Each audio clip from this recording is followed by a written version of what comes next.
Welcome to Corporate Agony Aunt, the podcast that takes the agony out of career progression and gives you the straight-talking advice you actually need to thrive at work. I'm Izzy, your Corporate Agony Aunt, whether you're chasing a promotion, negotiating a pay rise, or navigating office politics.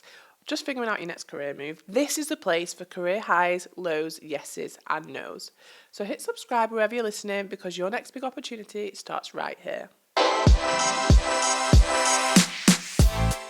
First up, we're tackling your corporate dilemmas and how to handle them. The first one is, my boss keeps moving the goalposts, how do I hold them accountable?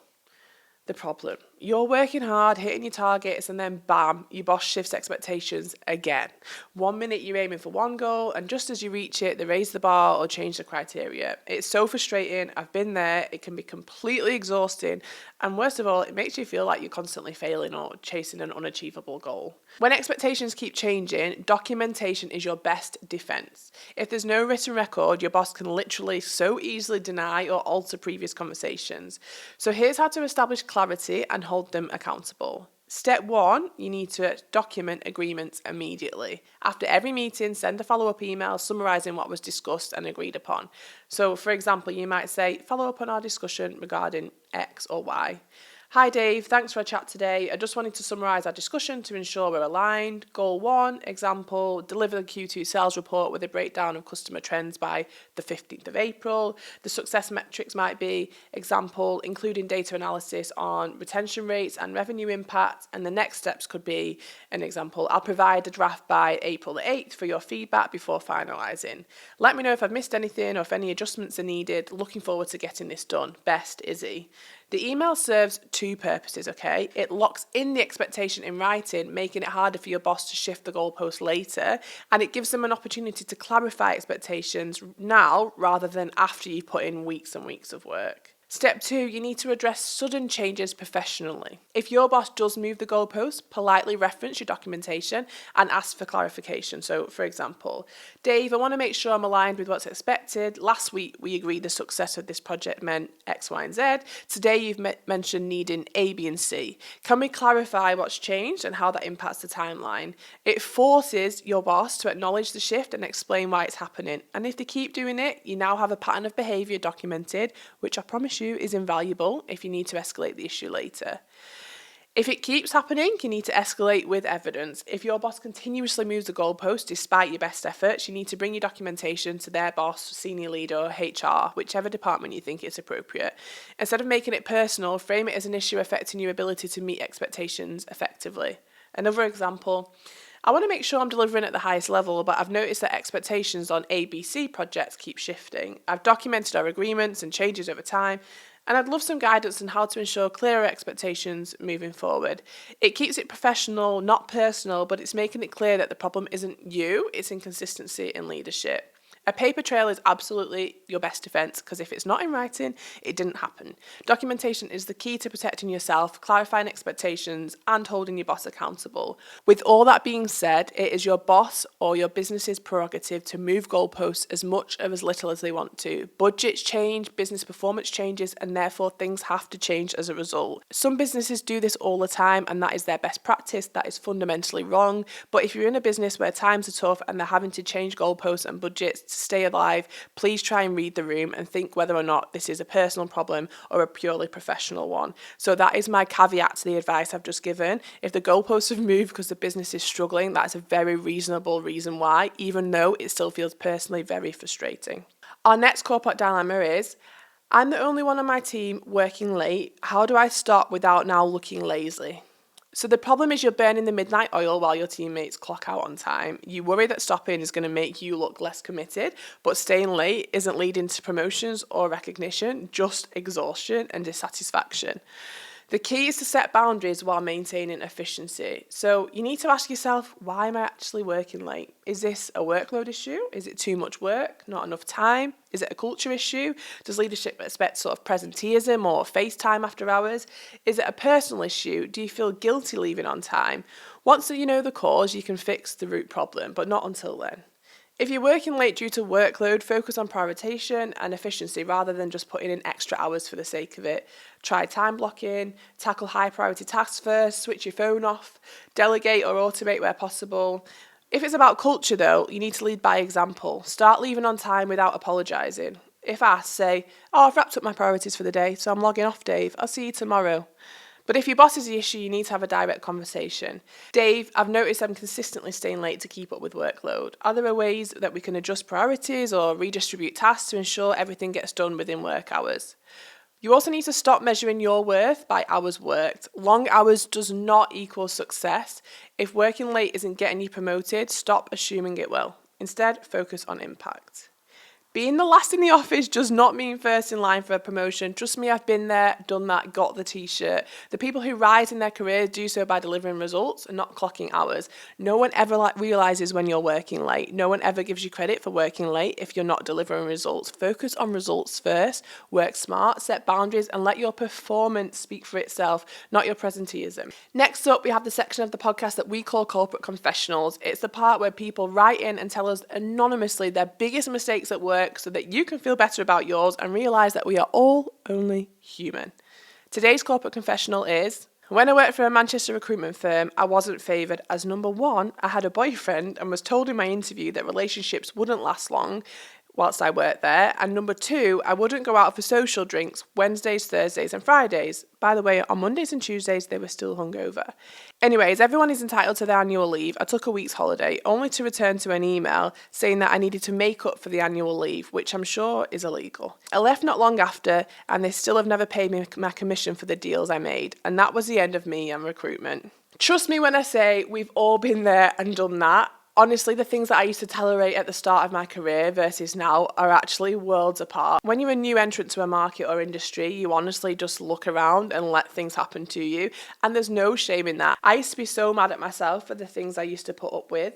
But in retrospect, that was all part of my learning journey. It's all part of making me the unapologetic, happily, healthily confrontational person that I am today. So if you join in a company at 21, 22, and some of the things that people are saying to you feels a bit inappropriate, it probably is. But if you don't feel like you have the skills or the resource or the resilience in your career to be able to speak out about it yet, don't beat yourself up. It will come in time, okay? We have to kiss a lot of corporate frogs to find the person that we actually want to work for. So be patient with yourself and treat yourself with a bit of respect and kindness when you know that your boss isn't doing the same thing. But I'm glad this person left recruitment. It clearly wasn't for them, and I know that she's thriving in her career now, so it was a small mistake, but not one that was worth talking about. Right, it's time for our Interview Power Move Masterclass. Today we're talking about salary negotiation and what you should do post-interview.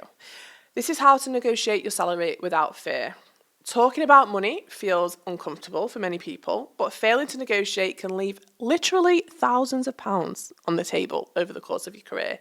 The truth is, negotiation is expected, but employers will rarely offer you the best numbers up front as a result. So if you don't ask, you lose out, even though they budgeted to pay you more. The key to negotiating effectively is confidence, prep, and strategy. And here's how you get the salary that you deserve.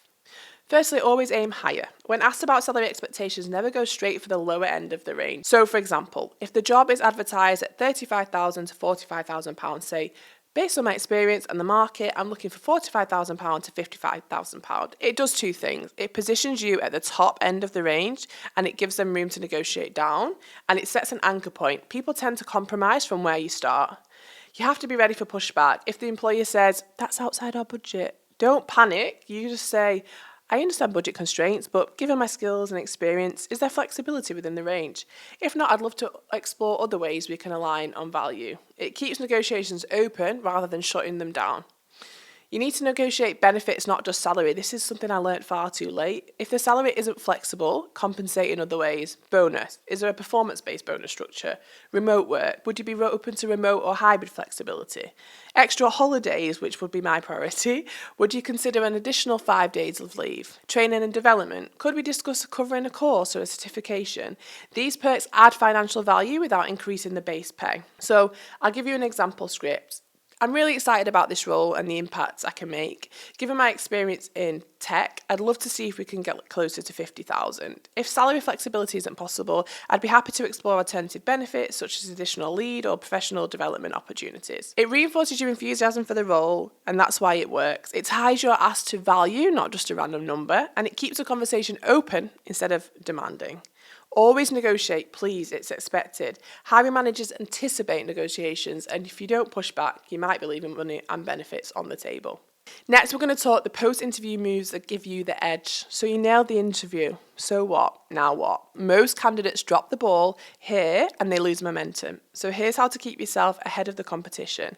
No one ever does this, and I can guarantee you won't. But the minute you leave that interview room, while it's fresh in your mind, go on your phone or your notepad and write down every single question you were asked.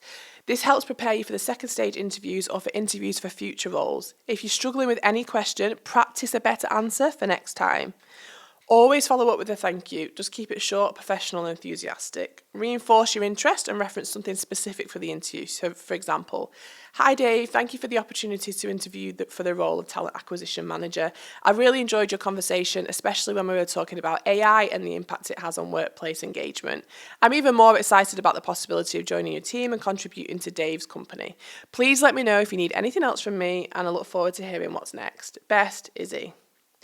Next, you always need to ask for feedback, even if you don't get the job, especially if you don't get the job. Feedback is gold. I'd love to know how I can improve for future opportunities. Any insights you can give me would be really valuable. However, these are best sent for your time is fine for me, whether that's a voice note, a phone call, or an email. This keeps your reputation strong, and it genuinely can open doors in the future. When it comes to assessment centres, talking to competitors is a smart move, okay? Many candidates at assessment centres stay in their own bubble, thinking they need to outshine others. It's a massive mistake. Employers are watching how you interact, and being approachable can work in your favour. Companies want people who collaborate, not just compete, and good rapport shows confidence and leadership in a pressure situation. People remember you, and networking could help even if you don't get this role. Your competitors today could quite literally be your colleagues tomorrow.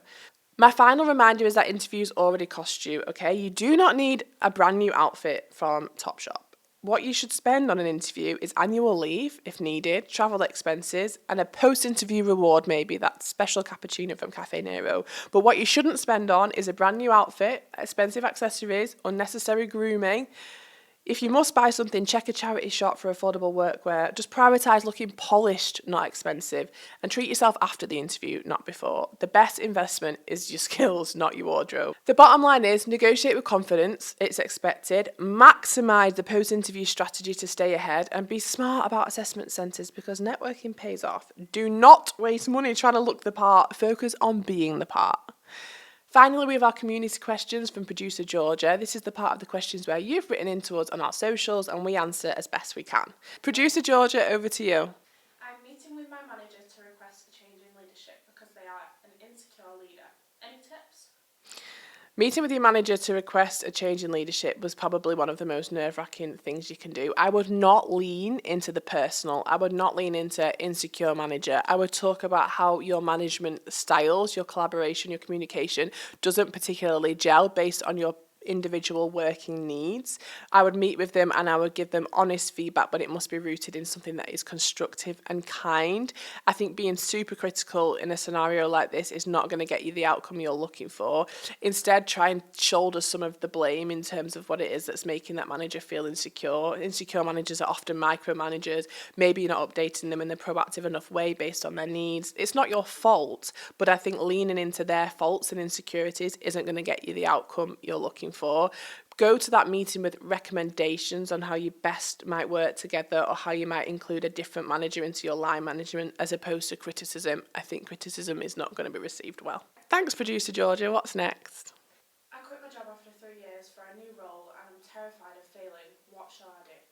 When you started your old job 3 years ago, you were probably terrified of failing then, and yet you stayed for 3 years and you performed, okay? So we have to remind ourselves about the attainment of our goals historically. We have achieved the things we didn't think we would. We have achieved the things that initially scared us, that we breathed fear into our own plans. You have proven to yourself over and over again that you're confident and capable, and you need to do that again. Go through your phone, go through your emails, go through the messages that you've had that give feedback, positive feedback. Ask your friends what it is that you're good at, what they think you're shit hot at, and save that into an album on your phone. Whenever you're feeling fearful about what might be next, read that back to yourself to remind yourself you are proven, you are capable, and you have done this before, okay? This is a moment in time. This too shall pass, and soon you'll be an expert again. But it's okay to be consciously incompetent, aware of your inability when you're at the next phase of your career. Thanks, producer Georgia. What's next? How do you diversify yourself from higher level position when you've only ever had mid-level leadership positions? We fascinate and fixate on levels when it comes to corporate, but a mid-level position in a big organisation would be a senior level position in a smaller one. So you need to consider that it's a sliding scale. Do not fixate on the fact that you've only had mid-scale, mid-level experience, and instead think about all the ways in which you've diversified, delegated, and also acted up and deputized for your manager. All of those examples constitute and contribute to you being ready for a senior leadership position. Stop thinking about whether or not you're ready or prepared to apply, and instead think about the wealth of experience that means that you are eligible for that next step. Everyone has to move from mid-level to senior level if that's what they want for their career. That progression is a normal pathway. It's just about talking up the transferable skills that you have and the proven experience and evidence of your contribution in your mid-level roles. And instead of referring to it as mid-level and senior level, talk about how you're ready for this next chapter in your career, because it doesn't denote a big step up rather than the next page in your story. Is that it for today, Producer Georgia? Amazing. Thank you. That's it for today. I hope this episode has helped to kickstart your career glow up. Don't forget to hit subscribe so you don't miss any of our future career tips and tricks, and share this with a friend who's also navigating their career journey or job hunt. Let's build an unstoppable community of professionals who know how to win in the corporate world. There are extra resources on my site and in the links in my bios to help you land your dream job and tackle your corporate dilemmas one step at a time. Thank you for tuning in, and I'll catch you next time on Corporate Agony Aunt.